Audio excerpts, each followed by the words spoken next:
Howdy, everybody. Welcome to Liberty Call. Today is Monday, October 7th, 2024. Hope you're having a fantastical day out there in the interwebs.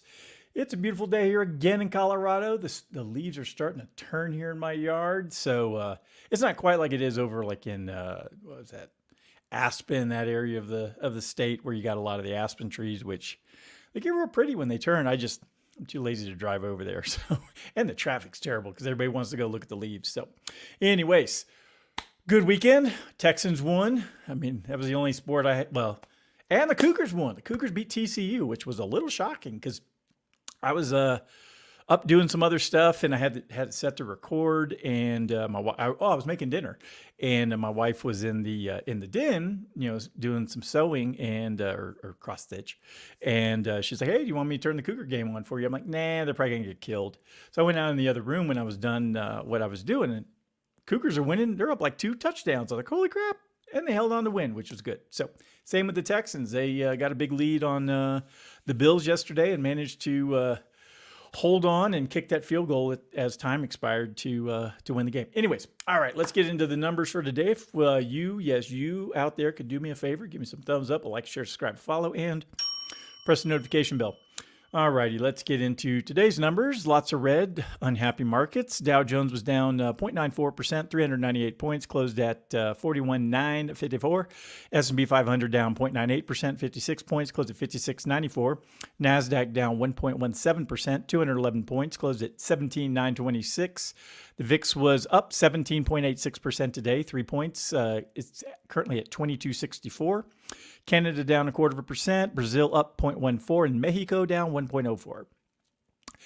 In Europe, Germany was down 0.14%, the UK up 0.28%, France up 0.46%, Netherlands up 0.11%, Spain up 0.5%, Italy up 0.66%,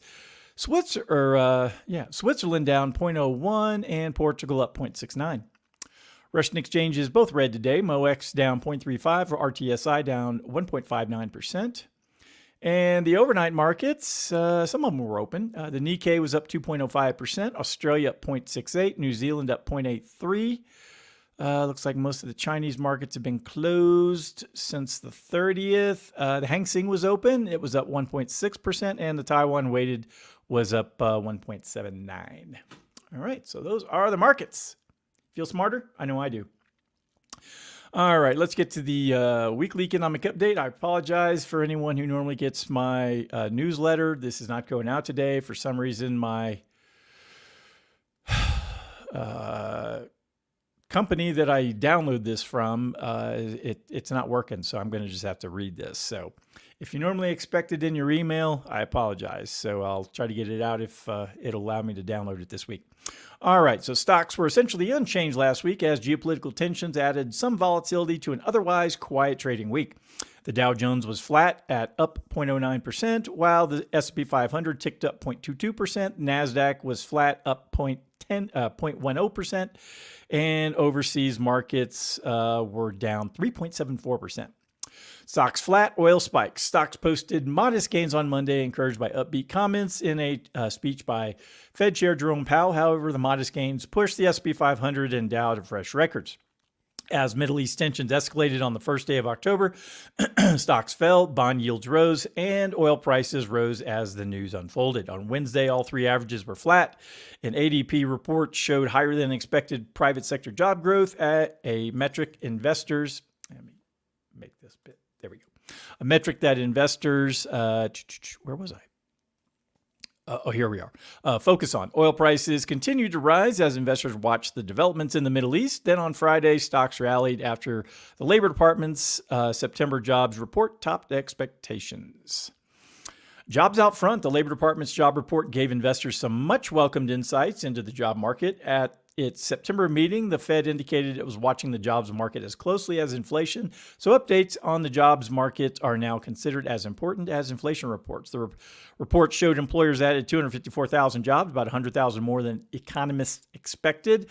It also showed that unemployment ticked down to 4.1% last month, if you believe the numbers. All right, key economic data this week. Monday, Fed officials Neil Kashkari, Raphael Bostic, and Alberto Musalim are speaking, and the consumer credit report comes out.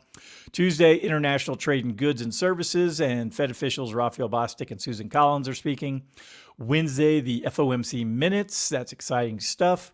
EIA Petroleum Stash Report, Fed officials Raphael Bostic, Lori Logan, Austin Goolsbee, Thomas Barkin, Susan Collins, and Mary Daly are speaking. Thursday is the Consumer Price Index, weekly jobs claims, Fed balance sheet, and Fed official John Williams is speaking. And Friday, the Producer Price Index, consumer sentiment, and Fed officials Austin Goolsbee, Lori Logan, and Michelle Bowman are speaking. All right, companies reporting earnings this week.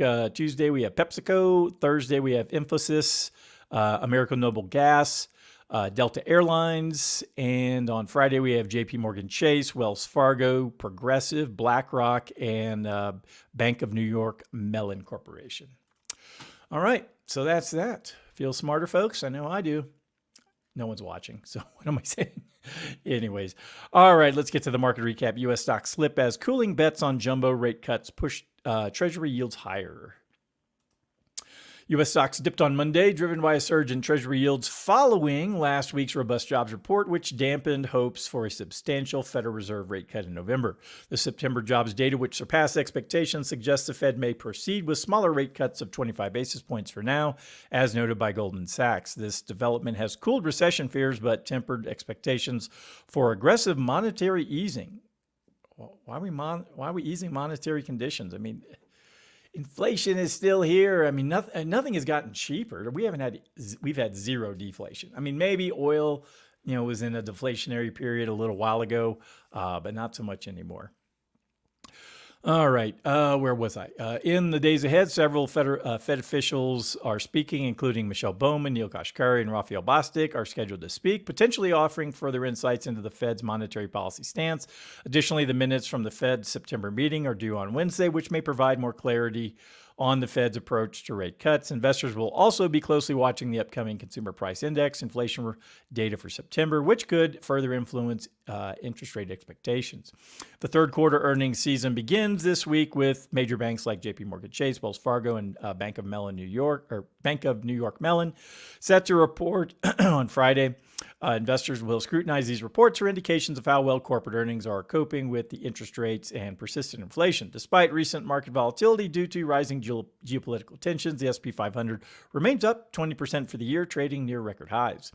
In individual stock moves, Pfizer rose 2.4% after activist investor Starboard Value reportedly took a significant stake, while Hershey fell 2% following a downgrade from UBS. Who doesn't love chocolate? Amazon shares dropped over 3% after Wells Fargo downgraded the stock, citing concerns about increased competition from Walmart. All right, so that's the market for today. Let's get into the Monday morning outlook from Mr. Brian Westbury at First Trust, his this week's article, The Politics of Limits. So let's see what he had to say. The U.S. federal debt has reached $35 trillion and continues to rise at an alarming rate of approximately $2 trillion per year, sparking concerns among investors about potential insolvency akin to Argentina's economic collapse. And it's going to be glorious. I'm just going to enjoy it, watching the federal government collapse into nothingness. It's going to be hilarious. Woo! Can't wait. I mean, the best part is watching the federal employees without jobs. I mean, watching them starve is going to be one of the most entertaining things to ever watch. However, rather than an imminent crisis, the growing debt is likely to prompt significant shifts in government policy, especially as interest payments now exceed 3% of GDP, a level not seen since the 1990s. Historically, the interest burden on the U.S. debt ranged between 1.2 and 1.9% of GDP from 2002 to 22, a period of relatively low interest costs that encouraged fiscal expansion. Why were interest rates so low during that period? Oh yeah, we had the housing crisis, and after Black Jesus became president, they just kept interest rates at zero forever. All right, where was I? Dubbed the age of candy, this era saw tax cuts and entitlement expansion as politicians leveraged low debt servicing costs to increase spending. However, this low rate environment has ended in 2023 as inflation and rising interest rates brought the interest burden to 3% of GDP, the highest since 1996. The Fed's previous policy of keeping interest rates artificially low exacerbated the situation, leaving a significant debt accumulation at shorter term rates. This allowed the government to borrow more cheaply, fueling spending, but rising rates have now increased the interest cost dramatically, limiting fiscal flexibility. Moving forward, it is likely that the mounting interest burden will necessitate greater attention to deficit control, much like the politics of limits seen from 1982 to 1998. During that period, bipartisan efforts included tax increases, spending caps, and reforms aimed at curbing deficit growth. As bond markets signal impatience, policymakers may be forced to respond similarly to stabilize the debt and prevent further inflation. The end of the age of candy could see renewed emphasis on fiscal responsibility, as failure to do so could fuel ongoing inflationary pressures and further erode investor confidence. All right, so good stuff. I mean, again, will there be some pain? Obviously, but again, watching it collapse is going to be just so entertaining. I'm giddy just waiting for it. So, all right, and then there's also the hunting down of the political criminals that have run this country into insolvency. Hunting them down is going to be fun too. So I'm looking forward to that. All right, last up from Zero Hedge, consumers crack. Credit card debt suddenly plunges, most since COVID as APRs hit record high. All right. In July, U.S. Consumer credit card debt spiked unexpectedly, but by nearly $27 billion, marking the most significant increase since 2022. This surge followed several months of declining credit growth, leading to concerns about consumer financial stability as it occurred despite record high annual percentage rates on credit cards and near record low savings rate of 2.9%. The July increase was characterized as a last hurrah for consumers relying on credit amid dwindling savings. However, in August, consumer credit growth dropped sharply, with total credit expansion falling to $8.9 billion, well below expectations. Non-revolving credit, autos and student loans grew by $10.3 billion, but revolving credit, which includes credit cards, plunged dramatically, reversing the prior month's gains. This reversal represented the steepest decline in revolving credit since the COVID-19 economic downturn. Adding to these concerns, credit card APRs rose to a new high of 21.76%, even as the Federal Reserve implemented a jumbo rate cut. This raises questions about whether debt rates will decline as expected in response to monetary easing. Despite recent Federal Reserve actions, interest rates on consumer debt may continue to rise, increasing financial pressure on households already stretched thin.